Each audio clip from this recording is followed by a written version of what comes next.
Les Yaretz, là,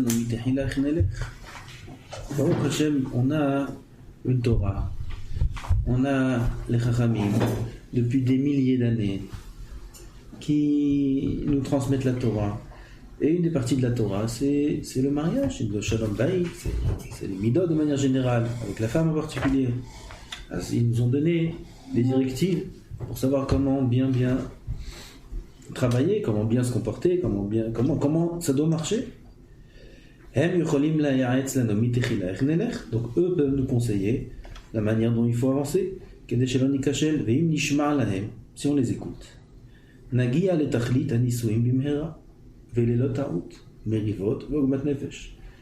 Plus vite on comprend qu'il faut écouter Chazal, qu'il faut écouter leurs paroles, leurs conseils, et plus rapidement un homme atteindra le but des Nisouim. Il n'aura pas besoin de passer par toutes les épreuves et toutes les chutes et toutes les fois où il tombe, et on va après rattraper chez les rabbanim, on va se dire pas besoin.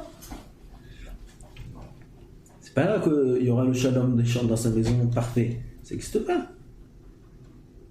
Mais il saura comment se comporter quand il y a ces choses-là. Le shalom parfait, ça n'existe pas.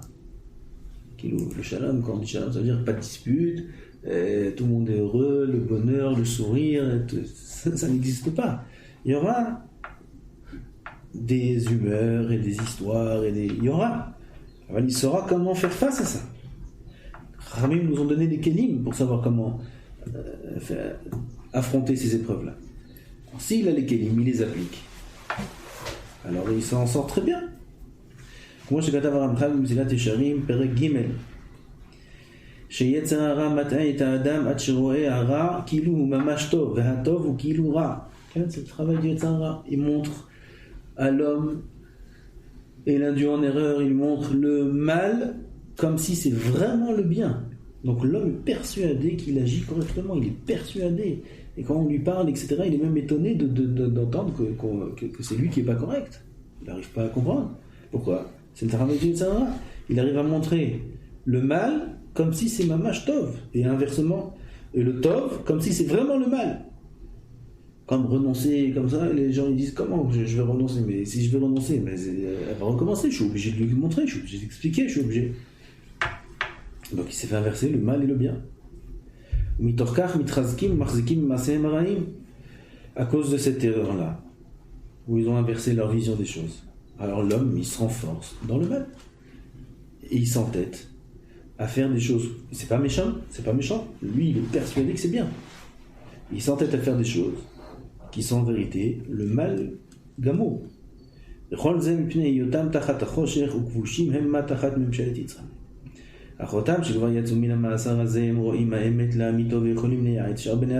qui sont sortis, dit ceux qui ont déjà passé tout ça. C'est qui c'est les Chachamim, ils connaissent tout, ils dominent leur Yetzer Hara. Oui, ils peuvent conseiller à l'homme, ils peuvent lui dire dans le bien ce qui est bien, le mal, qu'est-ce qui est mal. Allez, mais les Gana Mevoucha, comme le Messilat Yesharim dit, ça ressemble au labyrinthe. Ou à Gana Anatol et Tzroga Edo et Salasarim, Janitiot Asot et Tolim Kotalim, Menem, Shvilim, Bravim, et Moravim. Tout ça c'est la chose du Messilat Yesharim. Il y a deux chemins qui emmènent vraiment à la cour centrale. Mais il y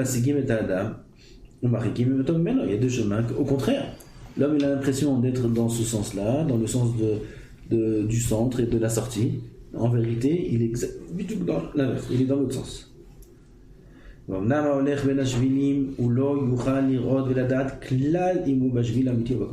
À vue d'œil, c'est impossible de discerner entre le bon chemin et le mauvais. Impossible.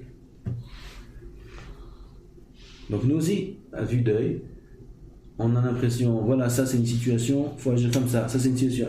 Et Ken Chazal nous dit, non, c'est impossible que tu saches agir à vue d'œil, c'est impossible. À vue d'œil, ça veut dire selon ce que ton esprit comprend. Impossible. Chachamim ont donné les klalim. כי כולם שווים, כן? אם לא שידע הדרך בבקיאות וטביעות העין שכבר נכנס בה והגיע לתכלית שהוא savoir qui c'est qui peut savoir, celui qui connaît très très bien les chemins et qui sait par rapport au simanim qu'il a, comment arriver au centre. Il est déjà arrivé sur la place centrale, il a déjà fait, il connaît très bien le travail. C'est qui cela? C'est les Chachamim. והנה עומד כבר על האכסדרה, הוא רואה כל הדרכים לפניו מבחין בין האמיתים והכוזבים, והוא יכול להזהיר את ההולכים בה ולומר זו הדרך לחובה. Celui qui est au centre, celui qui connaît, il peut dire aux gens qui sont dans le labyrinthe, là non, à droite, à gauche, וכו'. והנה, ça c'est la fin du Messilat Shirim, c'est ces mots, tout ça c'est les mots du Messilat Shirim. מי שירצה להאמין יגיע למקום המיועד. Celui qui veut croire, je vous redonne le libre arbitre. Il y a des gens, ils s'entêtent à faire ce qu'ils pensent. Top. Alors celui qui veut croire, il y a Guy, il arrivera à l'endroit où il va aller. ומי שלא ירצה להאמין וירצה ללכת אחר עיניו, ודאי שיישאר עובד ולא יגיע אליו. כן הדבר הזה. מי שעדיין לא משל ביצרו ואין לו ניסיון וידע מה אין חיי נישואין, celui qui n'a pas encore moshel ביצרו, comme nous, qui peut dire sur lui-même il est moshel ביצרו, il domine son état. Et il n'a pas d'expérience sur ce que c'est la vie du mariage. Il peut être marié 40 ans. Il peut avoir aucune expérience de ce que c'est la vie du mariage. 40 ans il peut être marié, 50 ans, 100 ans. Expérience, c'est pas une question de temps. הוא בתוך השבילים ולא יוכל להבחין ביניהם. אך המושלים ביצרם שכבר הגיעו אל האכסדרה וכבר יצאו מן השבילים וראו כל הדרכים לעיניהם בבירור, c'est les חכמים, ils connaissent, ils savent c'est quoi la vie du mariage, ils savent c'est quoi une femme, ils savent c'est quoi un homme. הם יכולים לייעץ למי שירצה לשמוע, ils peuvent conseiller à ceux qui veulent écouter. ועליהם צריכים אנו להאמין, on est obligé de faire confiance aux חכמים, de croire les paroles des חכמים. מהי הדרך ומהן התנאים כדי להגיע לשלום בבית, quel est le chemin, les conditions pour arriver au שלום בית. ולהגיע לתכלית הנישואים, et atteindre le but du mariage qui est Adamé la Elion. Ressembler, comme on a dit au début, à Kadosh Baruch Hu, c'est ça le but du mariage. Le but du mariage, c'est Tikkun Hamidot. ולכן צריך החתן להכין לו הדרך הנכונה בה ילך לבטח. Le khatan, avant de se marier, il faut qu'il se prépare. להשרות שכינה בביתו, בית שתשרה בו גילה, une maison dans laquelle va résider la shrina, la גילה, la joie, רינה, דיצה, חדווה, אהבה, שאהבה, שלום ורעות, כן, pas que chanter ça au chef brachot et après ça y est. באמת, qu'il y aura ça dans sa maison. וצריך ללמוד היטב et tafkido bebinyan abayit, un homme doit bien apprendre et comprendre quel est son rôle dans la construction du foyer. Le mari a un rôle, son rôle est bien défini, précis, il ne faut pas qu'il déborde, il ne faut pas qu'il prenne la place de l'autre, le rôle de l'autre, etc. Il faut bien qu'il sache son rôle. La kiret ivra shel haisha, aussi connaître la nature de la femme, c'est la chose la plus dure peut-être. Connaître la nature de la femme. Ou ma'en tzipiotea, quelles sont ses espérances, tzipiyot, elle espère, elle a des... Il faut qu'un homme comprenne ce que la femme attend de lui. Connaître ses devoirs envers sa femme. Parfois, il y en a, ils en font trop. Parfois, il y en a, ils en font pas assez. Un devoir, il croit qu'il doit tout faire, il croit qu'il doit être l'esclave de la femme. Ou il croit qu'il doit être le patron. Il y a des chovot qui sont bien définis. Quelle est la chova de l'homme envers sa femme? C'est défini. C'est pas ce qui monte à la tête. Il faut qu'ils soient prêts et qu'ils connaissent les difficultés qui peuvent s'éveiller, les problèmes qui peuvent arriver. Kedel la sourmera, pour savoir éviter le mal.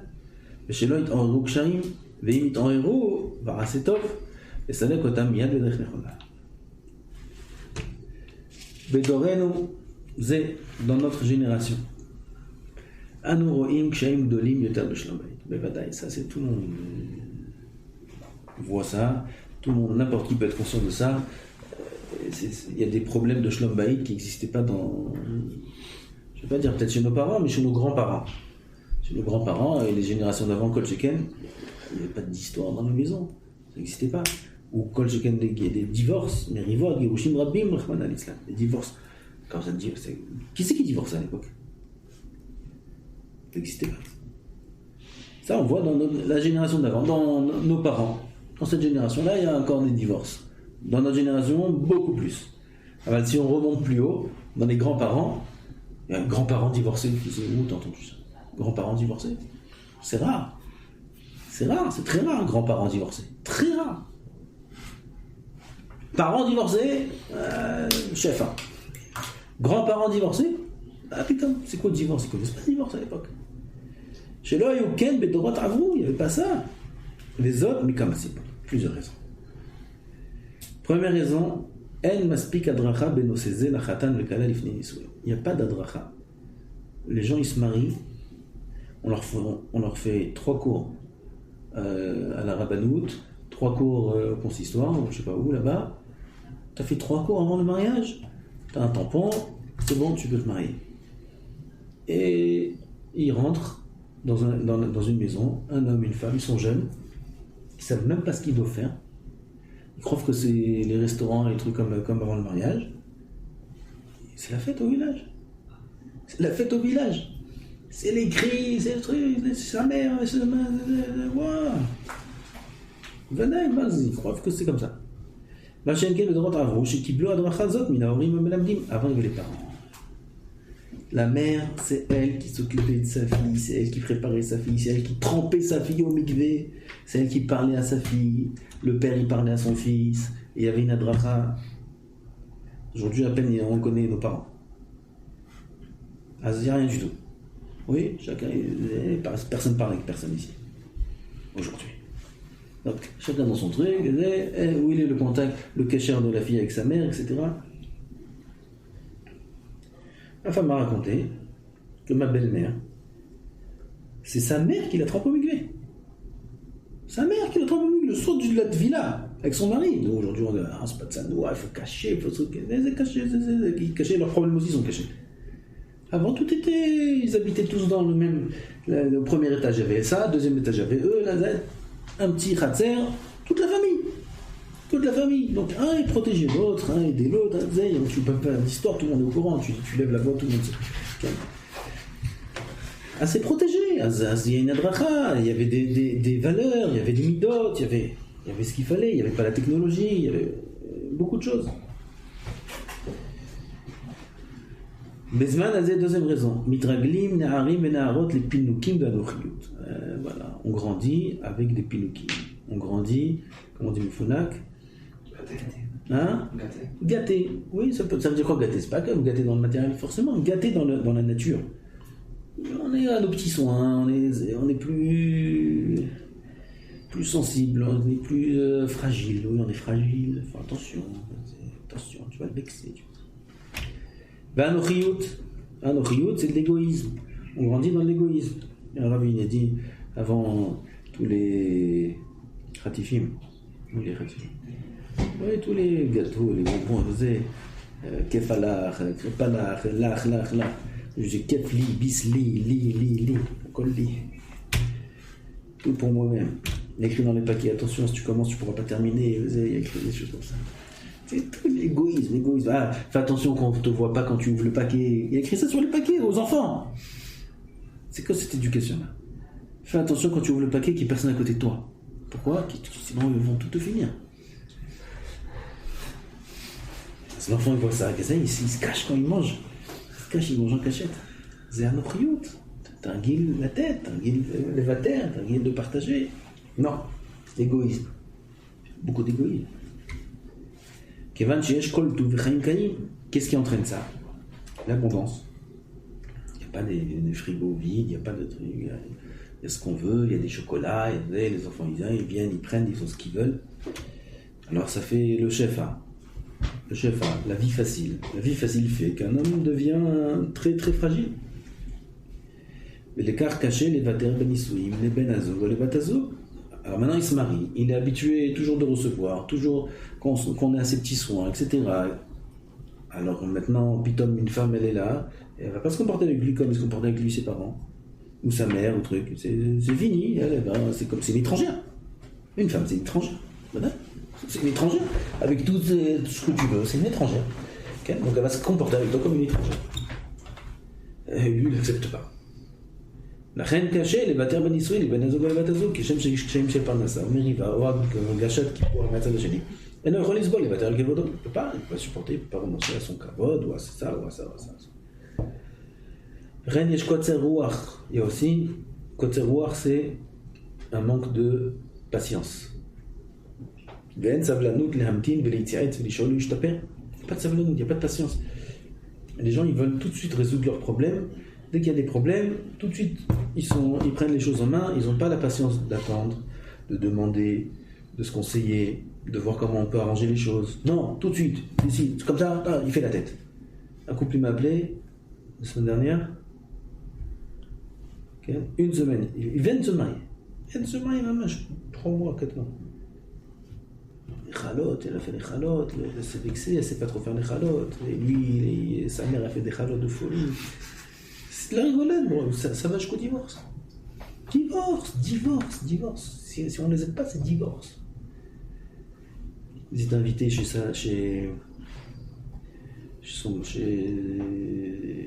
le frère du mari, donc chez sa belle-sœur. Elle a été invitée chez sa belle-sœur, nouvelle cala. Elle dit je veux faire les chalotes. Et lui, il ne veut pas qu'elle fasse les chalotes, parce que les chalotes ne sont pas bonnes. Aval, elle a fait quand même les chalotes. Elle a fait quand même les chalotes. Lui, il a les chalotes gratuits, lui, il travaille dans un truc. Il dit, je t'emmène. Non, elle veut faire, qu'est-ce que tu veux? Elle veut faire les chalotes, elle veut faire plaisir. Elles sont pas bonnes, qu'est-ce que tu veux faire? Elle a dit, je fais les chalotes. Elle a fait toutes les chalotes. Elle a préparé, elle a fait des kilos. Vendredi, juste avant Shabbat, ils s'apprêtent à partir. Ils sont invités chez le beau-frère, chez la belle-sœur. La belle-sœur, elle appelle juste avant, elle dit écoute, laisse tomber, c'est pas la peine, regarde, moi j'ai Hanouka de Baï dimanche, j'ai fait 1 tonne de chalot, il va m'en rester trop, c'est pas grave, donc tes chalots, garde-les, ne les amène pas. Explosion atomique, Erev Shabbat. Elle a pleuré, moi j'ai travaillé, voilà, même pas le chalot. Il vient le mari, il dit ouais, tu sais pourquoi est-ce que t'as pas la bracha dans les chalots? Il a dit une phrase. Non, c'est même pas cette fois-ci, c'est avant qu'il a dit. Elle m'appelle, elle pleure. Et lui dit, qu'est-ce que j'ai dit? Je lui demandais pardon déjà. Cette phrase, il lui avait dit, mais avec cette phrase-là, il a enterré sa femme, il a tué sa femme. La crise. Elle n'a pas voulu partir vendredi soir. Il est parti tout seul chez son frère. C'est une histoire de famille grave là maintenant. Regardez comment ça prend. Il est parti seul. Ils sont invités. Elle a dit, je viens pas. La belle-sœur en plein milieu du repas, elle est partie la chercher à la maison. Venue, elle l'a cherché. Et ils ont pleuré, elle est venue, et lui, il a dit c'est comme ça, c'est fini, il lui parle plus, il a fait de la tête, elle a pleuré, le lendemain soir elle est partie chez sa mère, elle a passé lui il est sorti avec ses copains, 1 semaine comme ça. Je lui ai au téléphone, il dit je divorce. Il vient de se marier. Je divorce. Comment? Elle vient pas avec moi. C'est grave qu'elle n'est pas venue avec lui. Comment tu laisses... Vous êtes invité, tu le laisses partir tout seul, chez son frère. Quelle honte! C'est honteux! Aval, c'est toi le fautif. C'est toi le fautif. Je lui ai dit, Claire, c'est toi le fautif. Tu l'as enterré, tu lui dis, t'as pas d'abraham dans ta khalat. Tu dis ça à une femme, tu l'as tué. D'abord désenterre-la. Fais triatamétime, donne-lui la vie, donne-lui le truc. Arrête de lui dire que ces chalots sont bien, mais pour être meilleurs. Arrête, vas-y. Regardez, c'est des chalotes. Un homme, il a l'habitude de manger des chalotes de sa mère, voilà. Divorce. Ça peut... Et là, si ça s'arrêtait pas là, heureusement, elle était chachama, cette femme qu'elle m'a appelée. Elle m'a tout dévoilé. L'autre, il était énervé qu'elle m'a tout dit. Heureusement qu'elle a fait ça. Bon Hachem, le Shabbat, il m'a envoyé un message. Bon Hachem, ça va mieux, tout s'est arrangé. Bon Hachem. J'ai mis un an pour la suite, je sais pas. Aval, si jamais elle n'avait pas fait ça, cette femme-là, c'est BMR d'un divorce. BMR parce que c'est parti loin, dans les parents et tout. Il parle plus à ses parents, il veut plus aller chez ses parents. À elle, c'est un divorce. Divorce, maman. Après, divorce. Elle est enceinte, 7e mois. Le matin, c'est un enfant est né, divorce, toute la vie elle est finie. Alma, Achalot. En adracha. גם לפני הנישואין לחתנים והכלות, גם לנישואין כבר איך להתמודד לציר בנישואין, aussi avant, בוודאי, il se marie, il sait même pas c'est quoi une femme, il se marie avec sa copine. Sa copine, ça devient sa femme. Tu crois que ta femme, ça va être ta copine? Ça va être ton ennemi, ça va être. Et gamme après le mariage. Donc on a dit avant le mariage, il faut une abracha. Gamme après le mariage. Echlit modèle, la tzir benisuin. La reine contraste de matim gam lifne nisuin. Ce contraste-là, ce livre, il est approprié même avant le mariage et après le mariage. Et même après beaucoup d'années de mariage. Moi je connais des rabbanim. Des grands rabbanim, tzadikim, je vous ai dit déjà, je crois. Grand, très grands rabbanim. Et même des plus petits rabbanim qui sont partis voir des gens qui conseillent le mariage, qui aident des jeunes sont partis voir. Des jeunes. Ils sont assis avec eux pour savoir, pour prendre des conseils, comment on fait dans ce cas-là, comment il faut voir les choses, etc. Même après beaucoup d'années de mariage, on a vu, ça y est, c'est un mitracham, c'est un rab, c'est ce que tu veux. Non, parfois, Rav Toufik m'a dit que Rav Ben Sion lui a dit que eux, c'est-à-dire la génération de Rav Toufik, Rav Ben Sion, ne connaissent pas leur femme. Il dit Rav Toufik, il m'a dit, vous avez une autre génération, vous connaissez vos femmes. Nous, on ne connaît pas nos femmes. On ne connaît pas nos femmes. Ils n'ont pas de kelim. Qu'est-ce que c'est? Peut-être je ne vais pas le droit de parler comme ça, pas de kelim, vous avez des khamim, quand c'est des kim. Comment ça marche? Comment ça marche une femme? Comment ça marche? Ils ne connaissent pas, ils sont dans leur niveau, ils sont dans leur truc. Ce n'est pas les rapports qu'on a nous, on est plus proches de nos femmes. Dans notre génération ado, il y a plus un kécher avec la femme. Ils se marient, voilà, c'est tout, ils se marient pour emmener des enfants. Chez l'Israël, ils ne connaissent pas, comme deux étrangers dans la maison. Abraham me dit, c'était un alouf, alouf dans le Shlom Bayit. Il me l'a raconté à hier. Il y avait quelqu'un, il avait des problèmes de Shlom Bayit, il voulait rentrer chez Rav Ben Sion. Il a demandé à son gendre, je crois. Pas son gendre, à son beau-frère. Rav Ben Sion, fais-moi rentrer chez Rav Ben Sion, j'ai besoin de conseils pour Shlom Bayit, ça va pas, c'est une catastrophe. Alors, il lui a dit le gendre, le meilleur moment pour rentrer, c'est Erev Shabbat. C'était Racham le gendre. Il a dit, il savait ce qu'il disait. C'est pas qu'il n'y avait que Erev Shabbat qu'on pouvait voir le Rav, on peut voir le Rav à 12 moments. Mais il savait ce qu'il lui a dit. Le meilleur moment pour voir le Rav, c'est Erev Shabbat. Ils ont fixé un Erev Shabbat. Le gendre, il ouvre la porte avec cet homme-là. Il tape, il ouvre. Il voit le Rav Ben Sion avec le pantalon plié en bas. Le pantalon plié. Il est en train de faire la sponja. Erev Shabbat, Rav Ben Sion. Rav Ben Sion faire la sponja.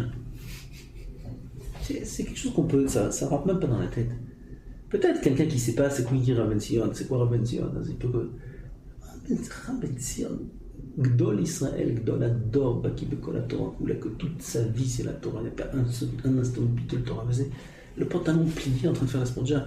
D'autres ils m'ont dit que Rav Ramon ou d'autres, Koskas, j'ai été très proche de Rav Ben Sion. Il a vu avec le Sina, le tablier, en train de faire la vaisselle. Il me dit en train de faire la vaisselle avec le tablier. Et sa femme, combien de Issourim il a eu avec sa femme? Combien d'Issoum? 9 fausses couches. Il a dit Rabbi, après il a dit qu'il a entendu 12 fausses couches. 12 fausses couches. C'est quoi une femme qui fait des fausses couches? Jamais rien. Sa tête, elle tourne 360 degrés sans arrêt. La femme n'existe plus, elle est plus là, elle est comme morte. Une fausse couche, 2 fausses couches, 3 fausses couches. Combien c'est dur pour le Rav d'avoir une femme pareille? Combien c'est dur? Alma comprend, il sait c'est qui sa femme, l'autre il est rentré, il a vu ça, il dit c'est bon, j'ai plus de questions, il n'y a plus de problème, j'ai compris, et là. Mon beau-frère il disait, une zgoula de plier le talit. Motsai Shabbat Davka, il y a une sgoula pour Shlom Bayit de plier le talit. Motsai Shabbat, alors de la même façon qu'il y a une sgoula de plier le talit, il y a une sgoula aussi de plier les manches. Plier les manches, retrousser les manches et commencer à mettre la main à la pâte. toutes les maisons selon le besoin, chacun sait, c'est pas un choc pour tout le monde. Alors, s'il sait que dans sa maison il y a ce besoin-là, la femme a besoin de voir que le mari aussi participe aux tâches ménagères, etc. Mais voilà, il faut le faire. D'accord.